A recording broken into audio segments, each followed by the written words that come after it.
الشيطان الرجيم بسم الله الرحمن الرحيم كنتم خير أمة أخرجت للناس تأمرون بالمعروف وتنهون عن المنكر وتؤمنون بالله.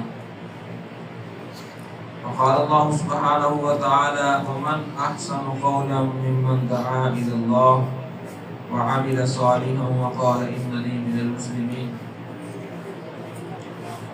وقال الله سبحانه وتعالى وَلْتَكُنْ مِنْكُمْ أُمَّةٌ يَدْعُونَ إِلَى الْخَيْرِ وَيَأْمُرُونَ بِالْمَعْرُوفِ وَيَنْهَوْنَ عَنِ الْمُنكَرِ وَأُولَئِكَ هُمُ الْمُفْلِحُونَ. وقال الله سبحانه وتعالى قُلْ هَٰذِهِ سَبِيلِي أَدْعُو إِلَى اللَّهِ عَلَىٰ بَصِيرَةٍ أَنَا وَمَنِ اتَّبَعَنِي وَسُبْحَانَ اللَّهِ وَمَا أَنَا مِنَ الْمُشْرِكِينَ. وقال النبي صلى الله عليه وسلم لا يؤمن أحدكم حتى أكون أحب إليه من والده وولده والناس أجمعين. وقال النبي صلى الله تعالى عليه وسلم بلغوا عني ولو آية أو كما قال رسول الله صلى الله عليه وسلم. میرے واجب الاحترام دوستوں بزرگوں اور بھائیوں، ہم جس مقصد کے لیے یہاں جمع ہیں یہ بڑا عظیم مقصد ہے، اور اسی کے بارے میں فرمایا کہ ایک گھڑی کا فکر، سوچ، تدبر، غور و فکر، ایک گھڑی کا 60-70 سال کی بے ریا عبادت سے افضل ہے۔ ایک گھڑی کا دورانیہ 20-25 منٹ، کہاں 60-70 سال کی عبادت، اور کہاں ایک گھڑی کا فکر، سوچ اس سے بڑھ گئے۔ اور ہم اس لیے جمع ہوئے ہیں کہ دین میری زندگی میں آ جائے،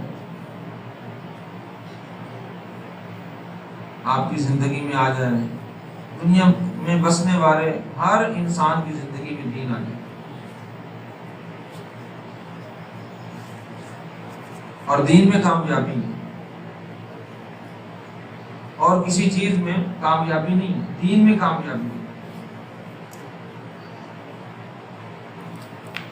ان الدین عند اللہ الاسلام، کہ اللہ تعالیٰ کے ہاں پسندیدہ دین اسلام ہے۔ اور دوسری جگہ فرمایا وَمَن يَبْتَغِ غَيْرَ الْإِسْلَامِ دِينًا فَلَن يُقْبَلَ مِنْهُ وَهُوَ فِي الْآخِرَةِ مِنَ الْخَاسِرِينَ۔ دین اسلام کے علاوہ کوئی اور طریقہ، کوئی اور مذہب اختیار کریں، ہم اس سے قبول نہیں کریں، وَهُوَ فِي الْآخِرَةِ مِنَ الْخَاسِرِينَ۔ اور میرے محترم بھائیو دوستو، وہ آخرت میں خسارہ والوں میں سے ہو جائے گا۔ ایک دنیا کا نقصان ہے، کم ہے زیادہ ہے لیکن عارضی۔ کسی کا نقصان دنیا میں ہو گیا، کم ہوا وہ بھی عارضی، زیادہ ہوا وہ بھی عارضی، لیکن جس کو آخرت میں نقصان والا کہہ کر پکارا جائے، اٹھایا جائے، تو میرے محترم بھائی اور دوستوں اس کا پھر کوئی اور جگہ نہیں ہے۔ اس لیے فرمایا دین اسلام کے علاوہ نقصان ہی نقصان ہے۔ اسلام رحمت ہے، نجات ہے، برکت ہے، اللہ کی خوشنودی کا ذریعہ ہے، اور دین میں کامیابی ہے۔ آج سے آدم علیہ السلام سے لے کر جب سے انسانیت بنی اس وقت سے لے کر آج تک اور قیامت تک اللہ کا ایک ضابطہ رہا ہے، اللہ کا ایک ضابطہ ہے، اللہ کی ایک سنت ہے، اللہ کا ایک طریقہ ہے۔ وَلَن تَجِدَ لِسُنَّتِ اللَّهِ تَبْدِيلًا۔ اللہ تعالیٰ کا طریقہ، اللہ تعالیٰ کی سنت تبدیل نہیں ہوتی، اللہ تعالیٰ کی سنت دائمی کہ اللہ نے یہ طریقہ رکھا، فرمایا کہ دین والوں کو اللہ نے کامیاب کیا۔ آدم علیہ السلام سے لے کر آج تک لوگ تجربات سے گزرتے ہوئے اس نتیجے پر پہنچے کہ کامیابی صرف اور صرف دین کے اندر، اور ہمیں تجربے کی ضرورت نہیں ہے کہ ہم کچھ دیر کے لیے تجربہ کر لیں اور اس کے بعد پھر کام شروع کریں، کیونکہ انسان کے پاس اتنی زندگی نہیں ہے کہ کچھ زندگی کا حصہ وہ تجربات میں گزاریں اور کچھ سیریس ہو کے چلیں. ایک ہی دفعہ یہ زندگی ملی، ایک ہی دفعہ، بار بار نہیں. تو وہ تجربات کی بنیاد پہ نہیں بلکہ غیب پر خبر رکھتے ہوئے، غیب کا یقین رکھتے ہوئے، کیونکہ ایمان والوں کی یہ صفت، یہ خوبی بیان کی. الذین یؤمنون بالغیب ویقیمون الصلاۃ ومما رزقناہم ينفقون. جو بن دیکھیں اللہ رب العزت کی ذات پر ایمان لاتے ہیں، اعمال کرتے ہیں. اعمال میں سے بڑا عمل نماز ہے، نماز قائم کرتے ہیں اور اللہ کے دیے میں سے خرچ کرتے ہیں. تو میرے محترم بھائی اور دوستو، کامیابی دین میں، دین کیا ہے سوچنے سمجھنے کی ضرورت ہے کہ دین کیا ہے. اس میں کامیابی ہے، دنیا کی بھی آخرت کی بھی کامیابی اللہ تعالیٰ نے مقدر فرما دی دین کی وجہ سے. غریب ہے اس کے لیے اپنی ضرورت کا کھانا اس کے پاس موجود نہیں ہے، اپنے جسم پر پہننے کے لیے ضرورت کا کپڑا اس کے پاس موجود نہیں ہے، پاؤں میں جوتا نہیں ہے، رہنے کے لیے مکان نہیں ہے. لیکن اگر اس کی زندگی میں دین ہے تو اس دنیا میں بادشاہوں جیسے ہیں. اور ایک آدمی اس کے پاس ساری چیزیں، کھانا عام ہے، پینا عام ہے، ضرورت کی سے زیادہ اس کے پاس مادی چیزیں ہیں، لیکن اس کی زندگی میں دین نہیں، وہ ناکام ترین آدمی. اس کے واقعات اللہ تعالیٰ نے قرآن میں بیان فرمائے. قرآن میں اس کے واقعات بیان کرتے. قارون مالدار تھا یا غریب؟ ناکام کیوں ہوا بھائی؟ بے دینی کی وجہ سے، بے دینی کی وجہ سے ناکام ہو گیا. اللہ نے ایک بڑا واقعہ بیان کیا. فرعون کا بادشاہ تھا، اپنے وقت کا بادشاہ تھا، اور اس بات پر اس نے بڑی جرات کر لی، انا ربکم الاعلی، جرات کر لی کہ میں بڑا رب ہوں. تو ناکام ہوا، مال نہ ہونے کی وجہ سے، بادشاہت نہ ہونے کی وجہ سے، بے دینی کی وجہ سے ناکام ہو گیا. ایک بڑا نام نمرود کا ہے، اللہ نے اس کا واقعہ بھی بیان کیا. کیا اس کے پاس کسی چیز مادی کسی نقشے کی کمی تھی؟ سب کچھ، لیکن ناکام لکھا ہے، اس کو ناکام لکھا ہے. کیوں؟ بے دینی کی وجہ سے. بلال حبشی رضی اللہ تعالی عنہ، سب کہتے ہیں رضی اللہ تعالی عنہ، صحابی کا نام ہے. تو شوق سے، محبت سے رضی اللہ تعالی عنہ زبان پر آ جائے. ہم صحابہ کرام کو اور نہیں کچھ دے سکتے، ان کی شایان شان ہم کچھ نہیں دے سکتے، یہ تو کہہ سکتے ہیں رضی اللہ تعالی عنہ. اب دیکھو، حسب و نسل کے اعتبار سے اور رنگ کے اعتبار سے، مگر کامیاب لکھا ہے. کیوں؟ دین کی وجہ سے. ایک موقع ایسا ہے، صحابہ کے درجات ہیں، سب صحابہ کے درجات. ابو بکر کے درجے کو بعد والے کو نہیں پہنچ سکتے، پھر عمر کے درجے کو بعد والے نہیں پہنچ سکتے، پھر عثمان کے درجے کو اس کے بعد والے، پھر علی المرتضیٰ رضی اللہ کے درجے کو اس کے بعد والے نہیں پہنچ سکتے. اللہ نے صحابہ میں بھی درجے رکھ دیے، لیکن یہ صحابی رنگ و نسل کے اعتبار سے وہ حیثیت دیکھی جانی نہیں جاتی.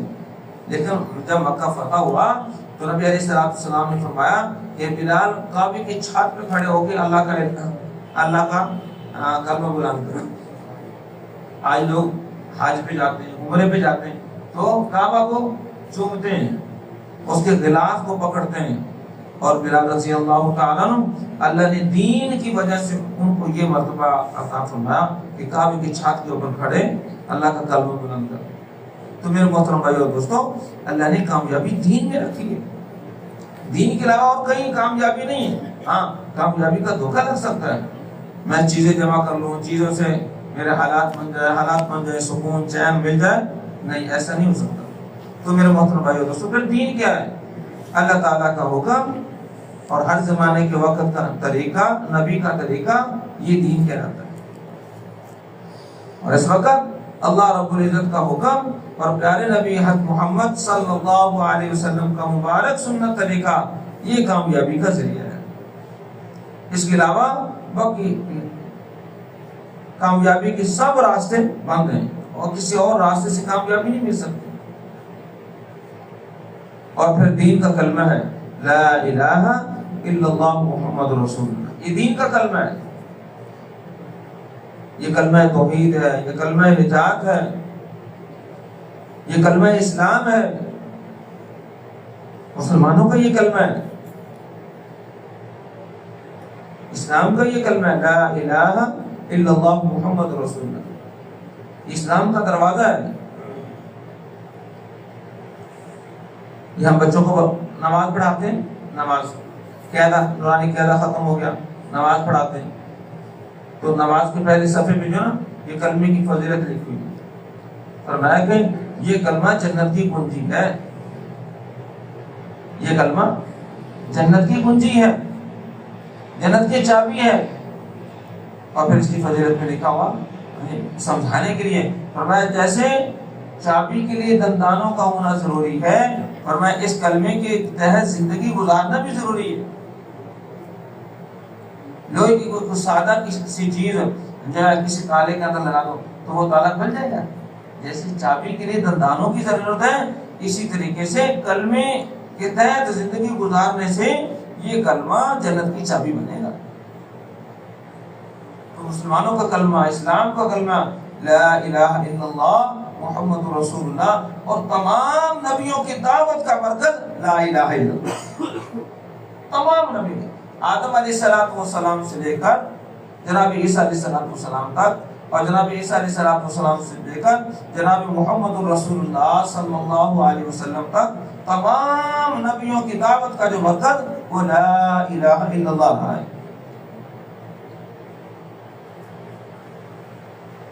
آپ صلی اللہ علیہ وسلم آخری نبی، عالمی نبی، نبیوں کے نبی اور ساری کائنات کے امام، آپ پر اللہ نے ساری چیزوں کو ختم کر دیا، پورا کر دیا، دین کو پورا کر دیا، شریعت کو پورا کر دیا، کتابوں کو مکمل کر دیا۔ اب نہ کوئی کتاب آ سکتی ہے، نہ کوئی نئی شریعت آ سکتی ہے، نہ کوئی اور کوئی مذہب آ سکتا ہے۔ اليوم اکملت لکم دینکم واتممت علیکم نعمتی ورضیت لکم الاسلام دینا، کہ آج ہم نے تمہارے اوپر اپنی نعمت کو پورا کر دیا۔ اليوم اکملت لکم، میں نے اب تمہارا دین مکمل کر دیا، اپنی نعمت کو پورا کر دیا اور تمہارے لیے دین اسلام کو پسند کر دیا۔ جیسے سورۃ بقرہ کے اندر فرمایا، آل عمران کے اندر، ان الدین عند اللہ الاسلام، اللہ کے نزدیک پسندیدہ دین دین اسلام ہے۔ تو میرے محترم بھائیو اور دوستو، یہ کلمے کے الفاظ ہیں، دین کے کلمے کے الفاظ لا الہ الا اللہ محمد رسول اللہ، ان کی تصحیح بھی ضروری ہے۔ اگر کلمے کے الفاظ کی تصحیح ٹھیک نہیں ہوگی تو پھر بھی ایمان والا نہیں کہلائے گا۔ اور اس کے معنی کو جاننا کہ اللہ کے سوا کوئی معبود نہیں، محمد صلی اللہ علیہ وسلم اللہ کے رسول ہے۔ دنیا میں اللہ تعالیٰ نے کسی چیز کو بغیر مقصد کے پیدا نہیں کیا، تو اس کلمے کا، دین کے کلمے کا بھی مقصد ہے کہ اللہ رب العزت کی ذات عالی سے سب کچھ ہونے کا یقین آ جائے۔ اصل کی بات میں مذاکرہ ہو رہا تھا کہ آج ہم اللہ کو خالق، مالک، رازق مانتے ہیں، اس لیے کہ اگر کوئی بچہ بھی چھوٹا ہے، اس کی پیدائش ہوئی، بچے کی پیدائش ہوئی، بس صرف دنیا میں آیا، اس کی والدہ وہ دنیا سے چلے گئی، بچہ دنیا کے پیٹ میں آ رہا ہے اور اس کی والدہ آخرت کے پیٹ میں، یعنی قبر کے پیٹ میں جا رہی، تو اب اس کے پلنے کا کوئی ذریعہ، کیا ذریعہ ہے؟ کیا اللہ تعالیٰ اس کو بے یار و مددگار چھوڑ دیتے ہیں؟ اس کا بڑا ہونا، اس کا جوان ہونا، اس کا بوڑھا ہونا، یا اس کی والدہ کا چلے جانا، یہ روک سکتا ہے کوئی؟ اللہ اس بچے کو پالتے ہیں، اس بچے کو پالتے ہیں۔ جس کے ابھی منہ میں دانت نہیں ہے اور اس کے لیے کوئی سہارا نہیں، اللہ اس کو پالتے ہیں۔ اللہ ایسے رازق ذات ہے، ایسی سپر طاقت ذات اللہ رب العزت کی ذات ہے، اور پالنے کے لیے کسی نقشے کے محتاج نہیں، کسی نقشے کے محتاج نہیں۔ اسی اثر کے مذاکر میں بات ہو رہی تھی کہ نجومیہ نے ایک دفعہ فرعون نے کو کچھ شرارت سنی، اس نے کہا میرے تخت کو بھی کوئی ہاتھ لگائے گا، اس کی طرف بھی کوئی نگاہ کرے گا؟ اللہ کی شان نجومی نے فوراً ہی بتا دیا، ہاں کہ تو تکبر کی آواز لگا رہا نا کہ میرے تخت کو بھی کوئی اس کی طرف بھی کوئی میری آنکھ سے دیکھے گا؟ تو نجومی نے بتایا کہ ایک بچہ بنی اسرائیل میں پیدا ہوا، وہ تیرے تخت کا پلٹ دے گا، ختم کر دے۔ اس نے کہا بنی اسرائیل کے بچوں کو میں رہنے نہیں دوں گا۔ تو کتنے بچے بھی آپ کو ماشاءاللہ اس سے بعد کتنے بچے شہید ہوئے؟ کتنے؟ 70,000 اللہ۔ ایک ماں کا بچہ لو اور پھر اس کو ذبح کرو کس ماں کے سامنے، پھر اس کا حال دیکھو کیا بنتا ہے۔ بچہ پیدا ہوتا ہے ادھر قتل ہو رہا ہے، شہید ہو رہا ہے، کتنے صدمے سے ہوں گے۔ اس زمانے کی عورتوں نے کتنا ظلم برداشت کیا ہوگا، لیکن اللہ نے جو کرنا تھا اپنے ارادے سے وہ کر کے دکھایا، اللہ کی طاقت کے سامنے کوئی طاقت نہیں ہے۔ اللہ کو کوئی کسی کام سے روک نہیں سکتا۔ اذا اراد شیئا ان یقول له کن فیکون۔ اللہ تعالیٰ جب کسی کام کا ارادہ فرماتے ہیں تو کیا کہتے ہیں؟ کن فیکون، بس ہو جا۔ اللہ کا کہنا ہو جانا ہے۔ اور مفسرین فرماتے ہیں کہ یہ کون جو نا یہ مجھے اور آپ کو سمجھانے کے لیے ہے۔ کون کا لفظ ہے؟ کاف یہ حرکت والا لفظ ہے، اور نون جو ہے یہ سکون جزم والا، اور جو ہے جزم والا لفظ جو ہے نا یہ کمزور ہوتا ہے، اتنا کمزور ہوتا ہے کہ اگر اس سے پہلے کوئی لفظ حرکت والا نہ ہو تو اس کو پڑھنا ہی ناممکن ہے۔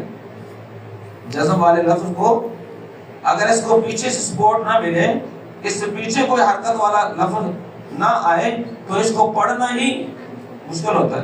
اللہ نے اس لفظ کو استعمال کیا کہ میں ایسی بڑی ذات ہوں کہ مجھے کرنے کے لیے کسی طاقت کی ضرورت ہے۔ اللہ رب العزت کی ذات، تو اللہ رب العزت کی ذات عالی سے سب کچھ ہونے کا یقین آ جائے۔ اللہ کرتے ہیں اپنے حکم سے، کرتے ہیں اپنے قدرت سے کرتے ہیں۔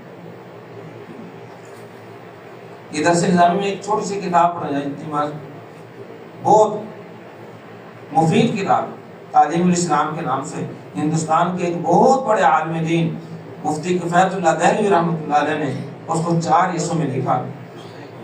اس میں عقائد کی بات بھی ہے، مسائل کی بات بھی ہے، پھر نماز کی بات بھی ہے، روزے کے ضروری مسائل بھی اس میں ہیں، اور زکوٰۃ کا نصاب بھی اس میں جو ہے موجود ہے، سونے کی زکوٰۃ، چاندی کی زکوٰۃ، اس طرح اور بہت ساری چیزوں کو، اور آخر میں 40 حدیثیں اس میں درج فرمائی۔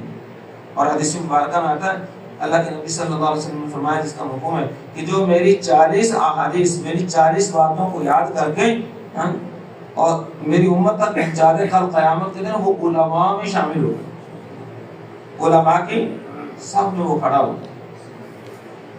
تو میرے محترم بھائی دوستو، اس میں یہ لکھا کہ اللہ رب العزت نے اس کائنات کے نظام کو کس طرح بنایا، سونے سے بنایا، چاندی سے بنایا، مٹی سے بنایا، کس چیز سے اللہ تعالیٰ نے اس کائنات کے نظام کو بنایا؟ تو جواب میں کیا لکھا؟ اللہ نے اس ساری کائنات کے نظام کو اپنے حکم سے اور اپنے قدرت سے بنایا۔ سارے نظام کو اپنے حکم، اللہ کا حکم کتنا بڑا ہے کائنات کا، یہ 250 ملک بتائے جاتے ہیں، پوری زمین میں 250 ملک بتائے جاتے ہیں۔ وہ پاکستان کا ایک خطہ ہے، ماشاءاللہ بڑے سفر کرنے والے انہوں نے پاکستان کے چاروں طرف کے خطے کو ابھی تک نہیں سفر میں نہیں عبور کر سکے، باہر جانا تو دور کی بات ہے۔ پاکستان کے خطے کو جو سارے ملکوں سے چھوٹا سا ملک ہے، اس کو بھی عبور نہیں کیا.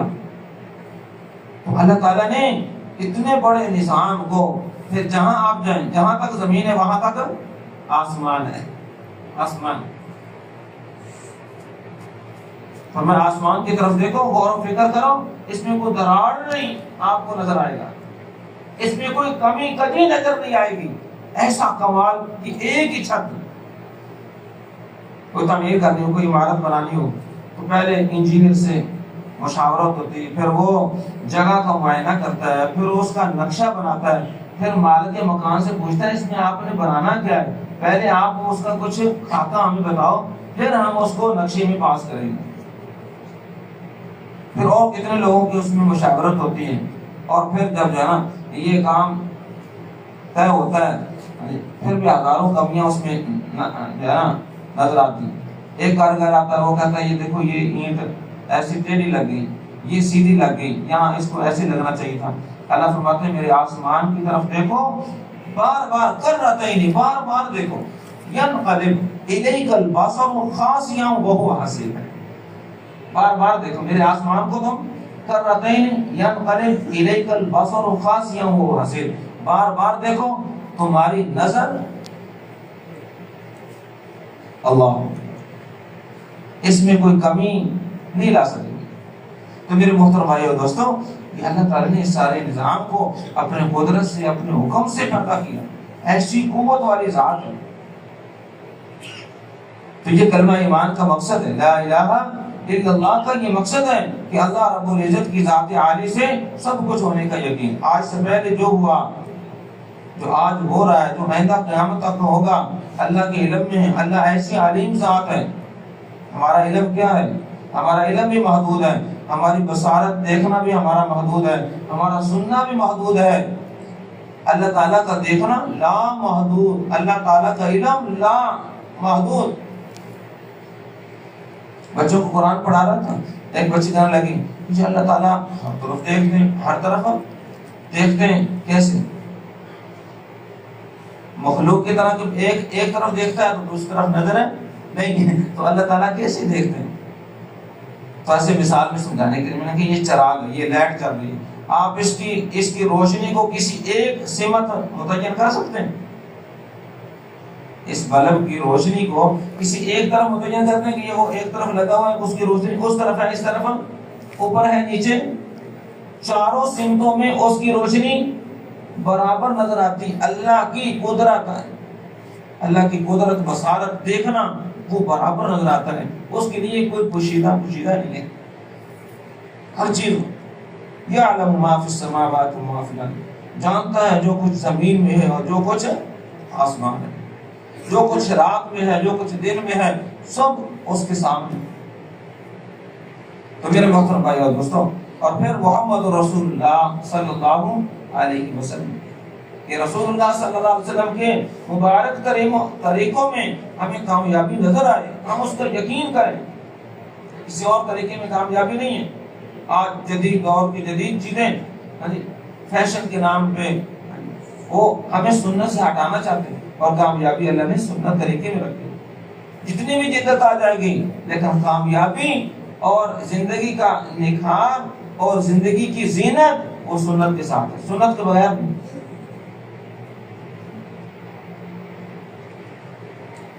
اور فرمایا کہ یہ اتنا قیمتی کلمہ ہے کہ اس کا کوئی نیم اور بدل نہیں ہے، کہ کوئی چیز اس کلمے کا بدل بن جائے، دنیا میں کوئی اس کا بدل بن جائے کہ سونا دے دو اور یہ کلمے کی قیمت ادا ہو جائے، چاندی دے دو، ساری چیزیں.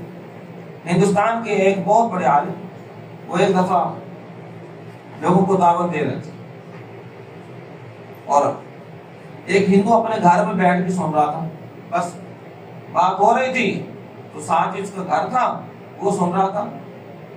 وہ کہہ رہے تھے کہ یہ کلمہ اتنا قیمتی ہے، 7 زمینیں 7 آسمان ترازو کی ایک پڑھنے میں، اور یہ کلمے والا پردہ ایک پڑھنے میں، تو یہ کلمے والا پڑھنا جو نا وہ جھک جائے. مسلمان کا تو یہ عقیدہ ہے، اس کا تو یقین ہے. غیر مسلم کو کیسے یہ بات بتائی جائے جب تک وہ اس کو قبول نہیں کرے؟ اس نے سنی، فوراً اس کو اس میں تشویش ہوئی، میں پوچھوں کروں کیا کروں، اتنا قیمتی کلمہ؟ دروازے پہ کھڑا ہو گیا، لوگوں سے پوچھنے لگا یہ بات کس نے بیان کی؟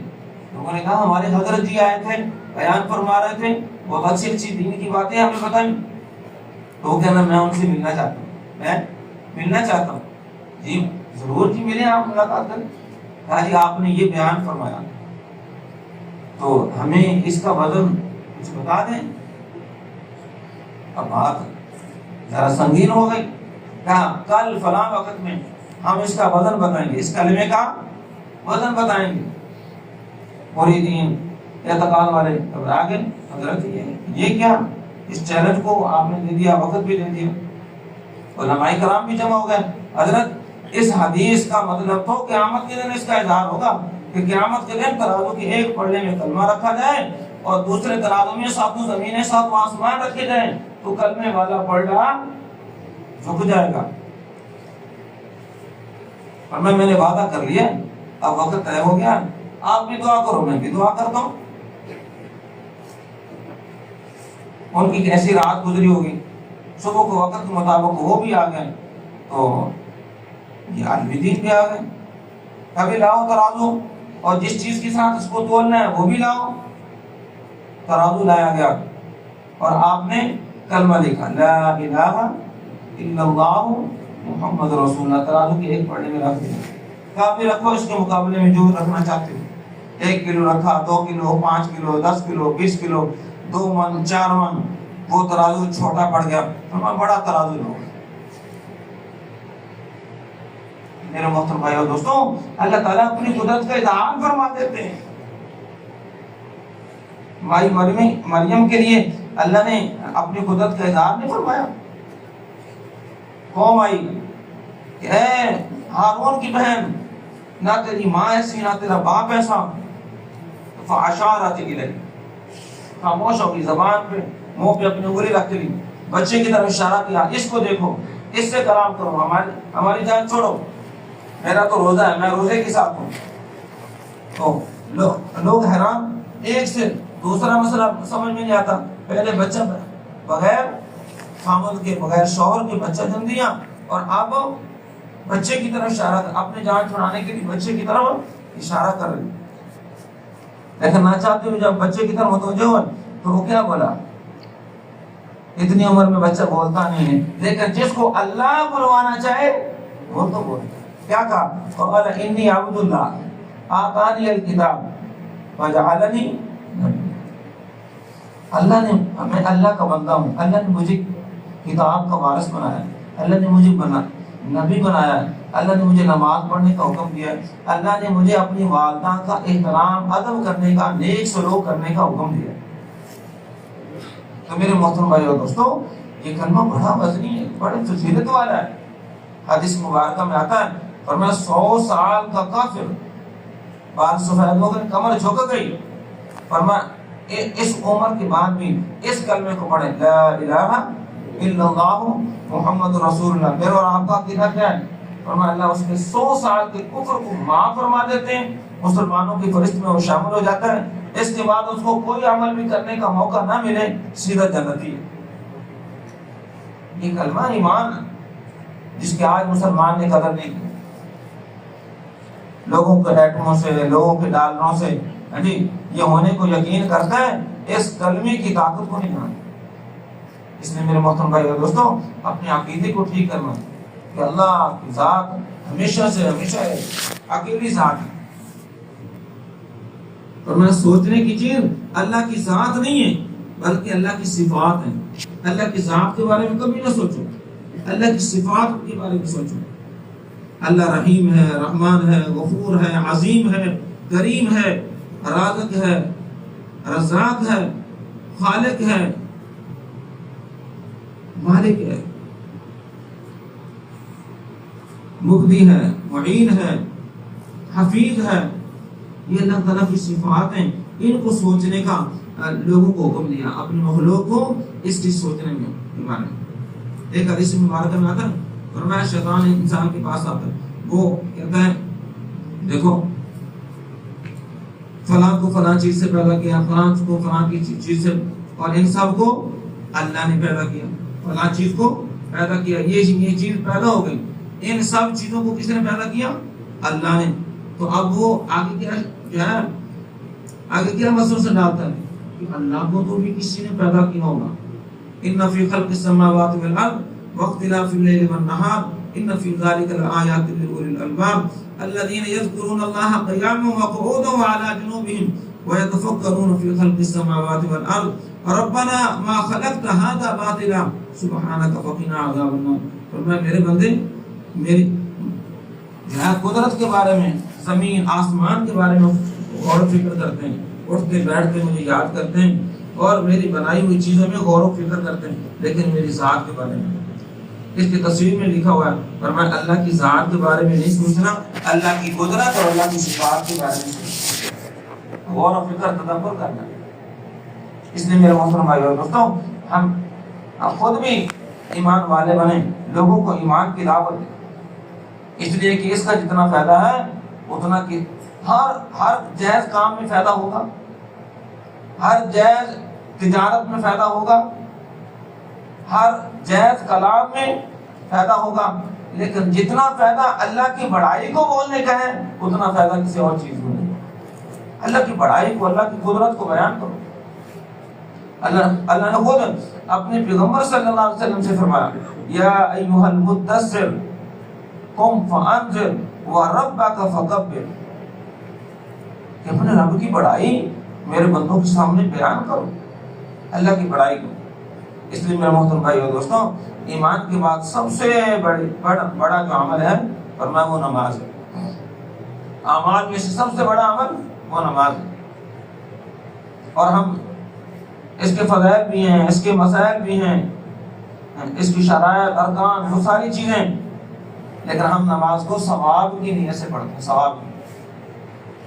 علماء نے دیکھا ہے، فرمایا نماز انسان کی ساری زندگی کو بنانے کا حل ہے، اس کی دنیا بنانے کا ذریعہ وہ نماز، اور اس کی آخرت بنانے کا ذریعہ نماز۔ دلائل النبوہ میں ایک واقعہ لکھا ہے، ایک صحابیہ عورت ہجرت کر کے آئی، ایک جگہ سے اس نے ہجرت کی، اور اس کے پاس ایک بچہ تھا، ایک ہی بچہ تھا۔ کچھ دن وہ اپنی ہجرت کر کے دوسری جگہ جب پہنچی، صحابہ کرام کی موجودگی میں وہ بچہ جو ہے وہ صحابہ کے ساتھ رہتا اور وہ عورت صحابیہ کے ساتھ یہاں رہتی۔ ایک دن کہتے ہیں دوپہر کو انہوں نے کیا دیکھا کہ کھانا لگا ہوا ہے، اور کھانا شروع ہونے سے پہلے وہ بچے نے آنکھیں بند کر،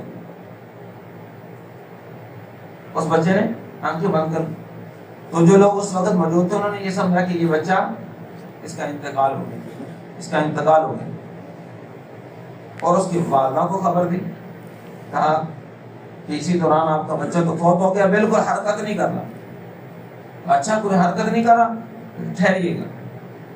تو فوراً نماز کی طرف متوجہ ہوئی، نماز پڑھی، نماز کے بعد کہا یا اللہ میں تیری رضا حاصل کرنے کے لیے میں نے اپنے اس دین کو چھوڑ کر کے تیری رضا حاصل کرنے کے لیے میں نے اپنا وطن چھوڑا، اپنا دین چھوڑا، اور اس دین کے اندر تو لوگ مجھے تانا دیں گے، اس بچے کو کل قیامت میں بھی آپ زندہ کرنے پر قدرت رکھتے ہیں، آج اس کو زندہ کرو۔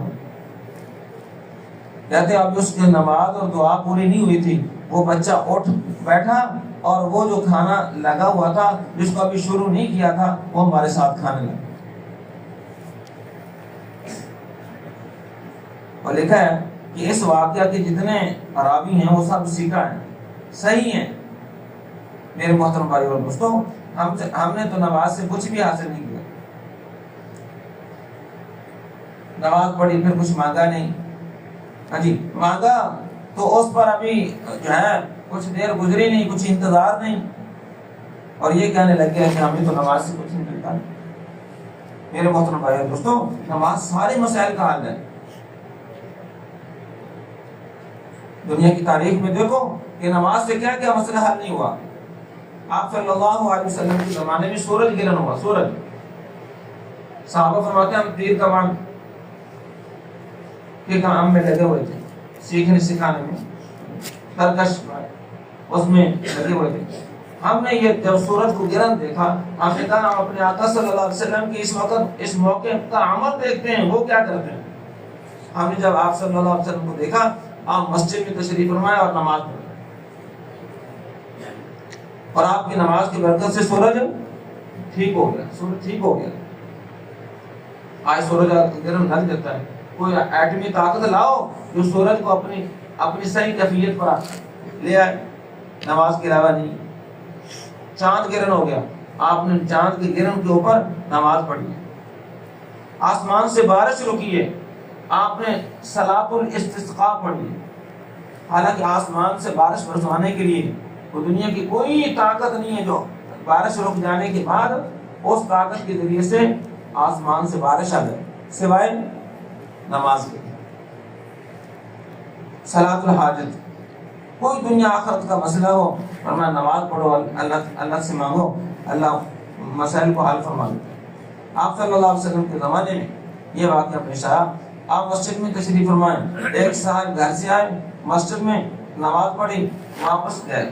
آپ نے موجود صحابہ سے پوچھا کیا آپ اس بارے میں اپنے گاڑی کے بارے میں کیا جانتے ہیں کہ یہ کیوں آیا. یا رسول اللہ ہمیں تو اس کا علم نہیں. فرمایا اس کی گھر میں نمک نہیں تھا. نمک کیا بھی اس کی گھر میں نمک نہیں تھا. یہ نماز کے ذریعے سے اپنے گھر کے لیے نمک کی ضرورت مانگی گیا ہے. معلوم ہے ایک بہت بڑے عالم ایک دفعہ میں کسی کی دعوت میں گیا میں وہاں کھانا کھا کے آیا.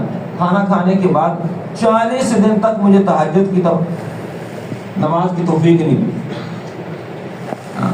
اس مشتبہ کھانے کا یہ اثر ہوا کہ 40 دن تک مجھے نماز تہجد کی توفیق نہ ہوئی. ایک بہت بڑے امام ہیں وہ اپنے استاد کو ملنے کے لیے جائے. واقعی دیکھیں امام شافعی رحمۃ اللہ علیہ کا یہ امام ابو حنیفہ رحمۃ اللہ علیہ کو ملنے کے لیے گئے. ان کی شاگرد بھی ہیں ہم اثر بھی ہیں. تو انہوں نے اپنی بیٹی کو کہا کہ جی بہت بڑے امام آئے تو ان کے لیے کچھ کھانا بنا دو. انہوں نے کھانا بنایا کھانا بھیج دیا. پھر مصلی بھی دے دیا لوٹا پانی کا بھی رکھ دیا کہ صبح تہجد میں رات کو کچھ دیر آرام کر لیں کھانا کھا لیں گے کچھ دیر آرام کر لیں گے تہجد میں اٹھیں گے تو لوٹے والے پانی سے وضو کر لیں گے. مصلی ہے تو ان کی جائے نماز بن جائے گی تو ان کی بات کا ہمیں ثواب ملے گا. ہوا کیا جب کھانا جتنا آیا تھا وہ سب کھا دیا اور صبح کو دیکھا تو وہ لوٹا پانی کا اسی طرح بھرا ہوا اور مصلی اسی طرح لپیٹا ہوا. تو وہ اپنے باپ سے کہنے لگے کہ آپ جو اتنے بڑے امام کھانا سارا کھا گیا اور لوٹا جو پانی کا بھرا ہوا تھا وہ اسی طرح اپنی کیفیت میں اس میں سے بھی کچھ استعمال نہیں ہوا مصلی بھی لپٹا ہوا تو کیا ہے. تو فرمایا بعد میں ان سے پوچھا کہ یہ بات ہے. انہوں نے کہا کھانا اتنا حلال تھا اس میں اتنی اثر تھا حلال کا اتنا اثر تھا کہ ساری رات مجھے ضرورت وضو کی نہیں پڑی اور اسی رات میں میں نے اتنے مسائل جو نا وہ اخذ کیے. اللہ نے میرے جو ہے دل میں اس کا اتنی باتوں کا الہام کیا. تو حلال کا اثر ہے حرام کا بھی اثر. اس لیے میرے محترم بھائی اور دوستوں اللہ نے یہ چیزیں رکھی ہیں ہم علم سیکھیں اور پھر علم والوں سے محبت کریں. آج ہمیں علم سے محبت ہے. مثلا قرآن کا کوئی منکر نہیں نہ اس کا کوئی بے ادب ہے. قرآن کا نہ کوئی منکر ہے اور نہ کوئی بے ادب ہے. حدیث کا نہ کوئی منکر ہے اور نہ کوئی بے ادب ہے. لیکن جن کے سینوں میں قرآن ہے جن کے سینوں میں حدیث ہے نا آج ان سے بدگمانی ہے. ایک بات توجہ سے سننے کی میرے محترم بھائی اور دوستوں ایک خصلت یہودیوں کی ہے ایک عیسائیوں کی ہے. ایک یہودیوں کی ایک عیسائیوں کی. نقل ہے کفر نہ بس ان ہمیں سے کوئی نہ یہودی ہے نہ عیسائی ہے. سب مسلمان ہیں. مسلمان عقیدے کے قائل ہیں. یہودیوں میں یہ خصلت تھی کہ وہ کتاب کو مانتے تھے کتاب والے کو نہیں مانتے تھے. رجال اللہ کو نبیوں کو قتل کرنا یہ یہودیوں کا شیوہ ہے. ان کی عادت ہے. جتنے نبی قتل ہوئے نا شہید ہوئے ہیں یہ یہودیوں نے کیے ہیں. وہ رجال اللہ کو نہیں مانتے تھے، کتابوں کو مانتے تھے، اس کو سب کچھ مانتے تھے. اور ایک طریقہ عیسائیوں کا تھا، وہ رجال اللہ کو، نبیوں کو مانتے تھے لیکن اترنے والی وحی کے منکر ہوتے تھے. آج اس امت میں یہ کمی پائی جاتی ہے، قرآن کا کوئی منکر نہیں، نہ کوئی بے ادب، حدیث کا کوئی منکر نہ کوئی ادب، لیکن جن کی سینوں میں قرآن حدیث آ گیا نا ان سے بدگمان ہے. ہم علماء کے قریب ہوں، ان سے محبت کریں. حدیث مبارکہ میں آتا ہے، فرمایا علم سیکھو، عالم بنو، عالم بنو یا طالب علم بنو، یا ان سے محبت کرو یا ان سے تعاون کرو. پانچواں نہ بننا کہ ان سے بغض کینہ، یہ تمہارے بارے جو علماء کے بارے میں تمہارے دل میں بغض کینہ نہ ہو، اس سے بچنا. اور آج امت میں سب سے بڑی بیماری ہے بدگمانی. 40 سال سے اسی امام کے پیچھے نماز، اور پھر نماز پڑھ کے راستے میں اسی کی غیبت. میں کسی ایک جگہ کی بات نہیں کر رہا. ہم علماء کا قدر، علماء کی قدر کر. کیوں؟ جس قرآن پر ہمارا اعتقاد ہے وہ قرآن اس عالم کے سینے میں، جس حدیث کا ہم اعتقاد رکھتے ہیں، ادب کرتے ہیں، وہ حدیث اس عالم کے سینے میں. اس لیے میرے محترم بھائی اور دوستوں، بڑی ضروری چیز ہے. پرانے وقتوں کی بات ہے، ایک واقعہ کتابوں میں لکھا ہے، ایک آدمی کو علماء کی خدمت کا شوق پیدا ہوا. گھروں سے کھانا لاتے تھے. آج تک تو ماشاءاللہ مدرسے ایسے بن گئے کہ وہاں کا کھانا اور جو ہے نا وہ شادی ہال کے کھانوں سے بھی زیادہ اچھا ہو گیا. طلبہ رہتے نہیں، اچھے کھانے کے بغیر طلبہ آتے نہیں ہیں. اچھا کھانا ہو، اچھی رہائش ہو، اور یہ ساری سہولیات ہو، گرمی سردی کی سہولیات. پہلے طالب علم آتا تھا، استاد بیٹھا ہوتا تھا، وہ کہتا اپنے کھانے کا انتظام کر لے، پڑھا میں دوں گا. پڑھانے کی فیس نہیں ہے، کھانے کی فیس ہے، اپنا تو کھانا جمع کر لے. وہ کسی گھر میں چلا جاتا یا کوئی گھر والا اس کو سنبھال لیتا.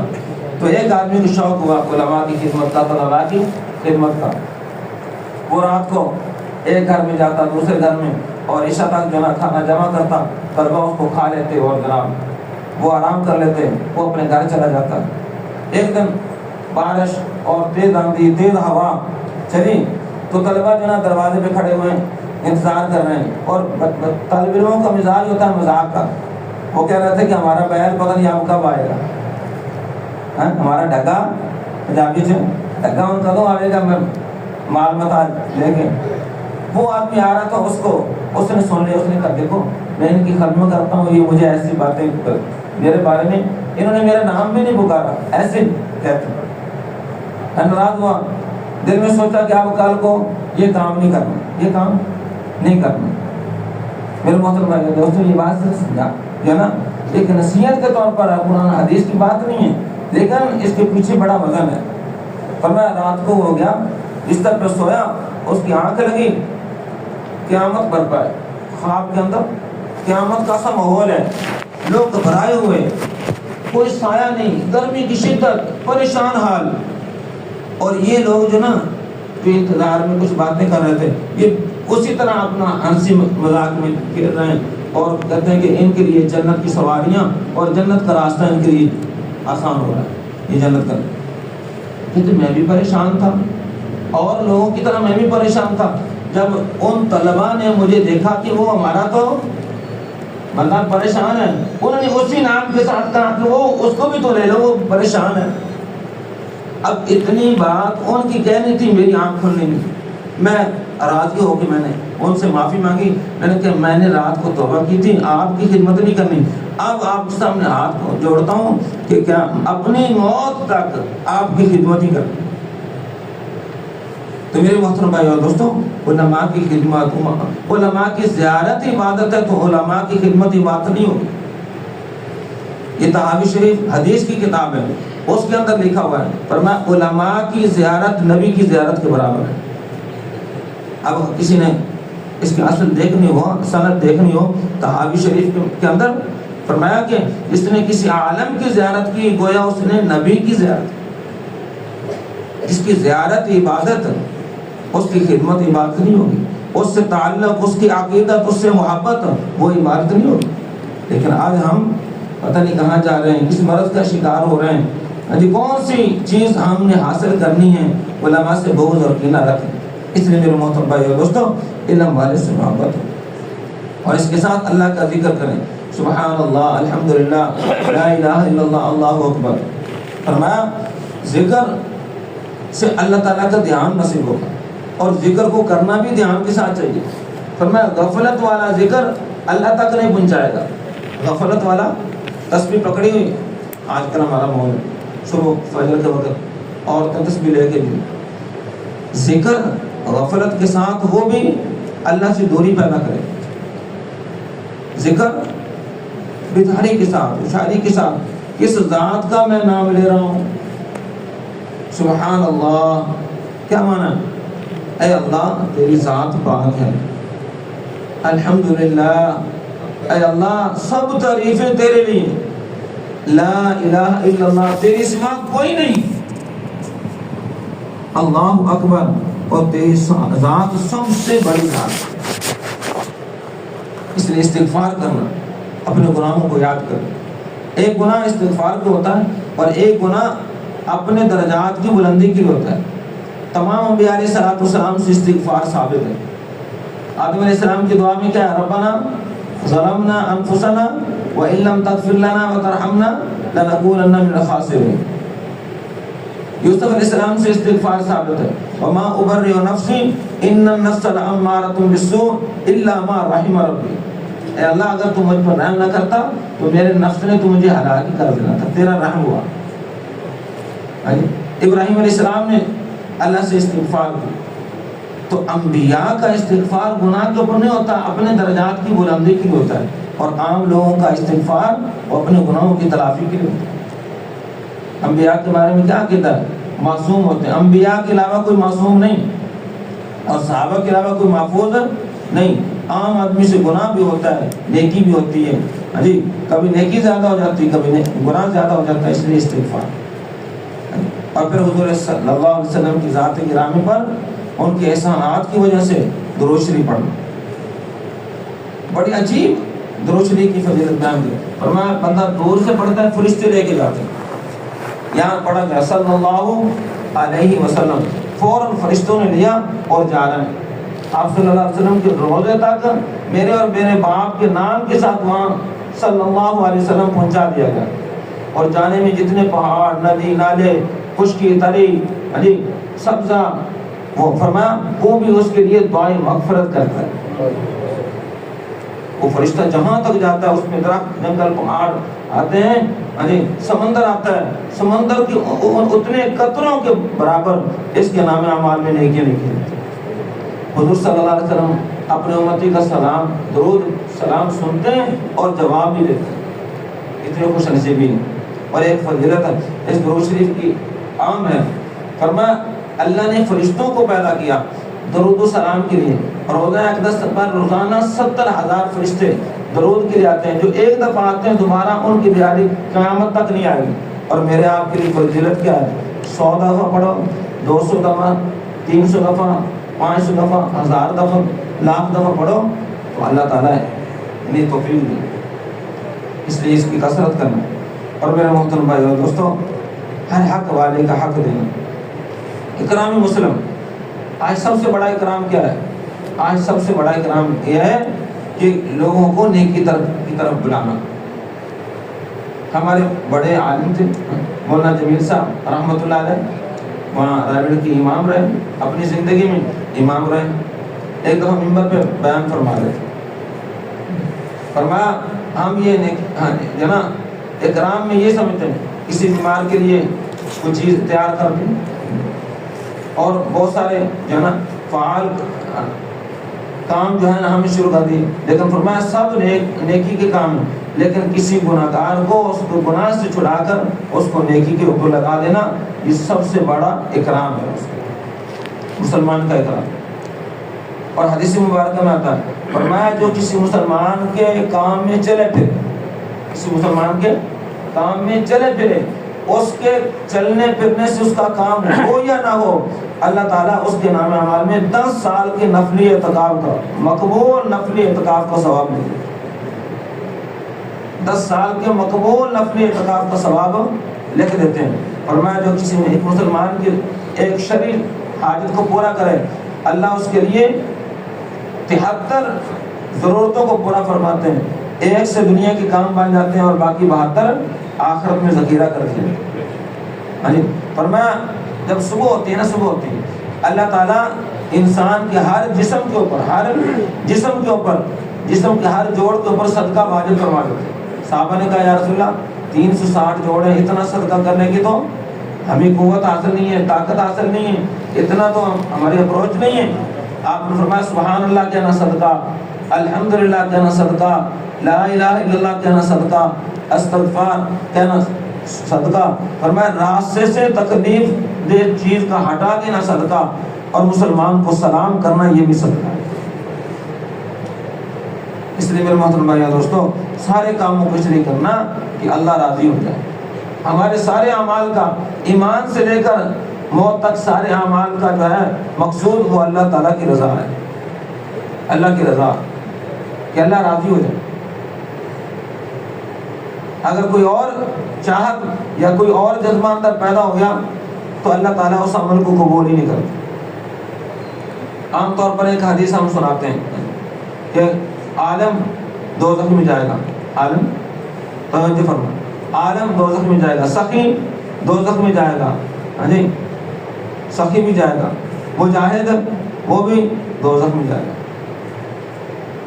تو بھائی سوچنے سمجھنے کی بات ہے، کیا ہے کہ جو عالم جو ہے نا وہ سارے عالم ہی دوزخ میں جائیں گے۔ عالم کو بلایا جائے، ہاں بھی آپ نے علم حاصل کیا، تو کہا جائے گا جی میں نے علم حاصل کیا تیری رضا کے لیے۔ کہا جائے گا کہ نہیں، دنیا میں عالم کہلانے کے لیے آپ نے علم سیکھا، وہ دنیا میں کہاں جا چکا، تو فرشتوں کو حکم ہوگا کہ وہ جہنم میں اس کو دھکیل کرے جائے۔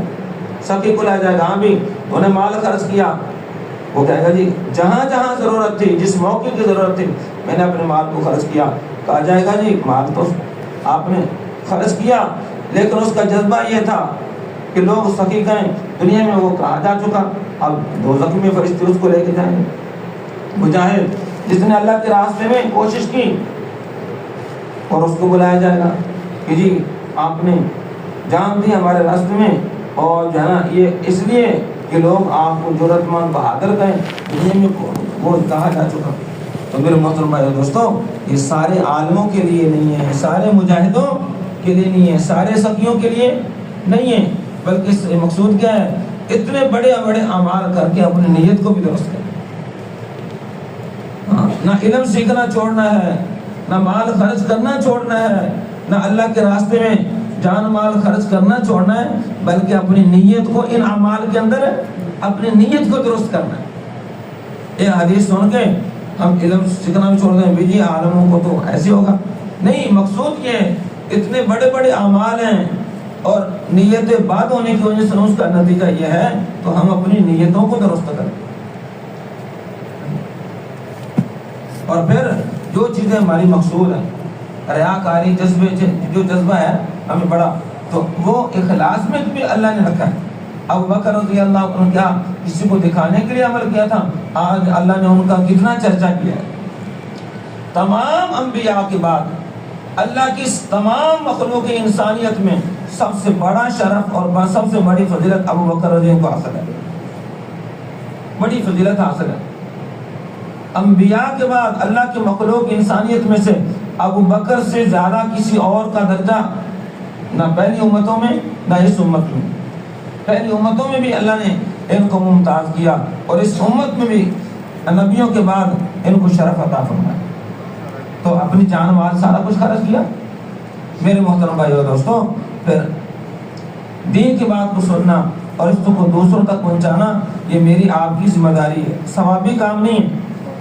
آج ہم دین کی دعوت کو ثوابی کام سمجھتے ہیں، ثواب سمجھ لیں کہ ثواب ملتا ہے 49 کروڑ، اتنے کروڑ، اتنے ارب خرب، جی اتنی جو ہے نا 25 لاکھ والی حوریں والی جنت ملے گی۔ یہ سب فضائل اپنے جگہ پر ٹھیک ہیں، لیکن یہ کام کرنا ہمارے لیے ضروری ہے، اس لیے کہ ہمارے نبی صلی اللہ علیہ وسلم آخری نبی ہیں، ان کے بعد کوئی نبی اور رسول دنیا میں نہیں آئے گا۔ آپ نے کیا فرمایا؟ حجۃ الوداع میں کیا بات آپ نے ارشاد فرمائی؟ لوگوں نماز پڑھتے رہنا، روزہ رکھتے رہنا، زکوٰۃ دیتے رہنا، حج کرتے رہنا. آپ نے فرمایا کیا دین میں نے تم تک پہنچا دیا؟ آپ نے اپنے خطبے میں کیا فرمایا؟ حجۃ الوداع کے خطبے میں بڑا اہم ترین خطبہ ہے، کیا فرمایا؟ کہ میں نے دین تم تک پہنچا دیا. تو صحابہ نے بیک زبان ہو کر کیا کہا؟ یا رسول اللہ پہنچایا نہیں بلکہ پہنچانے کا حق ادا کر. آپ نے کیا فرمایا؟ فَلْيُبَلِّغِ الشَّاهِدُ مِنْكُمُ الْغَائِبَ. جو آج اس وقت موجود ہیں وہ غیر دین تک اس میرے دین کے پیغام کو پوری دنیا کے انسان تک پہنچے. اس میں نماز آ گئی، اس میں روزہ آ گیا، اس میں حج آ گئی، اس میں زکوٰۃ آ گئی، اس میں اخلاقیات، معاملات، معاشرت اس کے اندر آ گیا. کہ دین کسی ایک جز کا نام نہیں ہے، خالی نماز کو دین سمجھ بیٹھے، خالی روزے کو دین، بلکہ ساری چیزوں کا نام دین ہے. آپ نے فرمایا میرا پیغام سارے انسانوں تک جو غیبین ہیں، قیامت تک آنے والے آپ جتنے ہیں مرد اور عورتیں، وہ کس کی امت کہلائیں گے؟ حضور صلی اللہ علیہ وسلم کی امت کہلائیں گے. تو آپ کی امت کو آپ کا پیغام پہنچانا آپ کی وجہ سے یہ فرض ہوا.